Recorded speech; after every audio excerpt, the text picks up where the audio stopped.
The Boston Celtics made it all the way to the NBA Finals last season, but lost to the Golden State Warriors in 6 games. People thought that the Celtics were going to go into the next season with the same roster they had as last season because they were only 2 games away from winning a championship. It turns out they had other plans this offseason, and that was to try and find a way to be a better team than they were last season.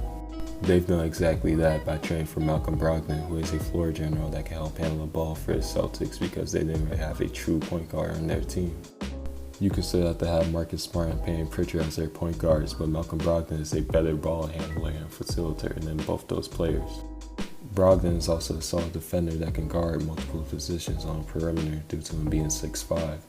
His ability to guard well is significant because the Celtics are known for being a defensive team from their team having the best defensive rating in the league. The Celtics didn't even have to give up any of their key players in the trade for Brogdon. The players they gave the Pacers in the trade barely played in the playoffs. The Celtics did give up a first-round pick in the trade as well, but the pick probably won't be valuable due to the Celtics still having a great team that can finish top 3 in the East.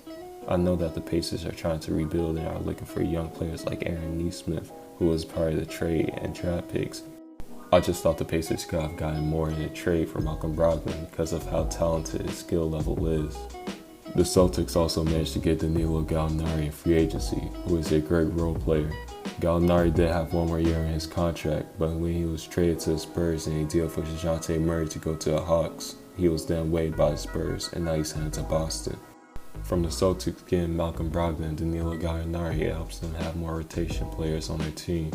The Celtics lack players they can give minutes to and another person handling the ball, but they took care of each problem during the offseason. Jaylen Brown and Jason Tatum have barely reached their full potential as well, so they will definitely get better next season.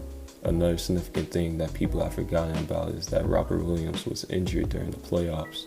Robert Williams played an important role in what the Celtics did, which is why his injury was significant to the Celtics not being able to play to their full potential as a team. This is why I think the Celtics are back in the running to win the East and redeem themselves in the finals.